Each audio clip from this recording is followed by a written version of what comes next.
Hi guys, my name is Ajay, I'm your Students' Union President, and as some of you might be aware, November is Islamophobia Awareness Month, and throughout the month of November we've done a series of things to raise awareness of Islamophobia. For example, we held events, we put out content on social media in collaboration with the Islamic Society, as we have such a strong Muslim community here at Surrey that we value, and the purpose of this video is to educate other people on what they can do to support our Muslim students and staff at Surrey. So throughout the video you'll hear from both staff and students about their experience of Islamophobia and what we can do going forward to support our students, as we value diversity here at Surrey. Assalamu alaikum, I'm Dahlia, first year biomedical engineering student. Assalamu alaikum, I'm Hannah, I'm a fourth year vet student. I'm Professor Osama Khan, Pro Vice Chancellor Education. I look after everything related to learning and teaching in the university. Hi, I'm Basir Hussain and I'm a second year business student.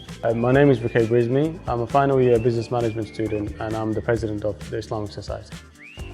I am Dr. Husni Hamouda. I am the Muslim chaplain for the University of Surrey. My name is Hadi Abubakar Abba, a PhD student from Civil Engineering Department, University of Surrey. Islam is merciful. All-encompassing. It's grounding. Hope.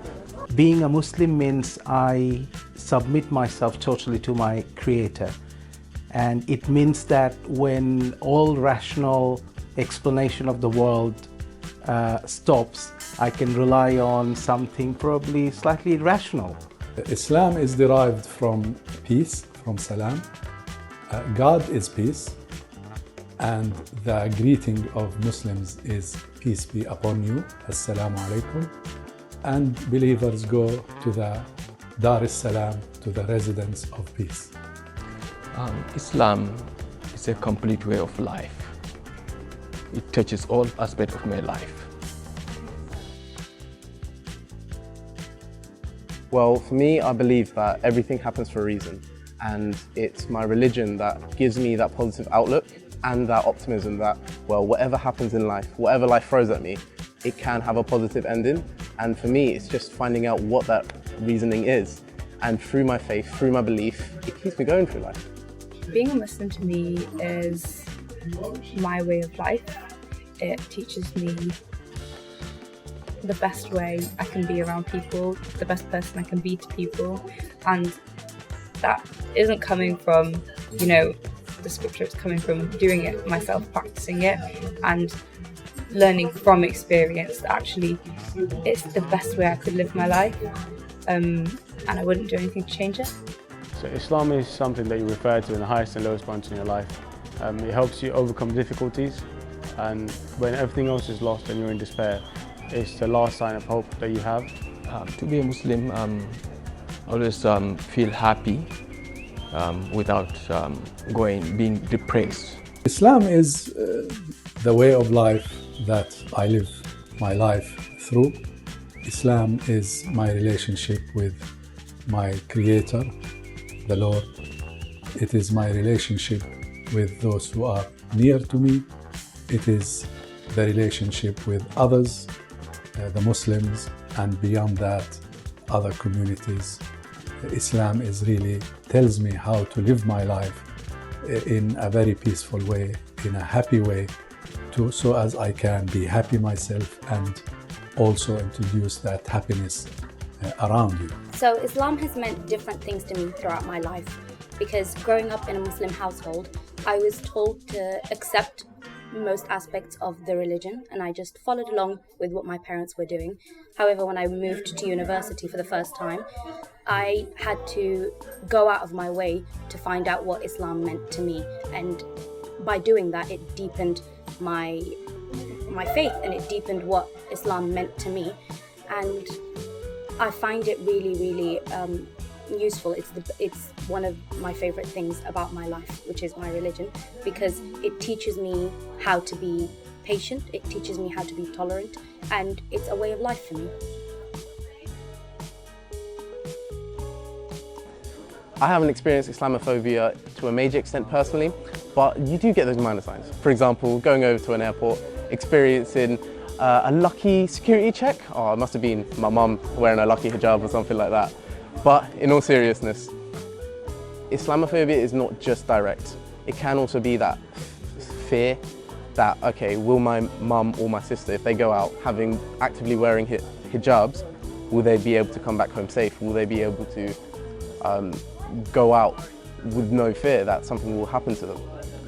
It's that passive Islamophobia that does create that fear, and it does create that worry as well within us. I have faced occasionally Islamophobia, and one of those experiences would be right after 9/11. Every time I went into a carriage in London Underground late night coming back from my school, I noticed that a lot of passengers wouldn't feel comfortable being with me within the carriage. I just felt like they probably didn't quite understand who I am. So, being a hijabi, I've been more susceptible to Islamophobic comments in the past because I'm a physical representation of the Islamic community, and it happened that one time I was at a conference with the Royal Institute of Chemistry and I was giving a presentation, and later on, after I had finished, one of the scientific advisors, who was quite high up in the institute, came up to me and he said, "You speak quite well for having that thing around your head." And in the moment, I was just so happy to be there that I accepted the comment and I was really thankful to it. But when I went back home and sat down and thought about what he said, it was quite undermining and it made me feel quite down, to be honest. One of the great ways you could support the Muslim community on campus is to know us better. And one of the best ways of doing it is making a friend who is Muslim or practices the faith of Islam. In terms of Islamophobia, I think it is the result of not knowing the other. So I think clearing that and mixing more with other people and explaining Islam and showing the aspects of Islam that we are all as humans share together. It's mainly, the thing is, the understanding that who we are and who you are. That's where Islamophobia lies, is that you don't know who we are. If you do know who we are, these views wouldn't come across. If you see kind of your friends saying something that might be microaggression, even if it sounds a tiny bit wrong, say something. If you see someone being subjected to Islamophobia, go and help them. Just have a conversation with them, distract them from whatever's happening. It's really simple. Just if you see prejudice in any sort or form, speak out the way you would for anything else. And if you do see it, you can report it using the report and support system set up by the union. First thing we can do to support a Muslim community on campus is talk. Talk to your friends, talk to your Muslim friends and non-Muslim friends. If you have any doubts, any queries, research yourself. Go online, find articles, read books, and talk. Talk to us. We're a friendly bunch. We don't bite, I promise. But we're here for each other. We're all human beings at the end of the day.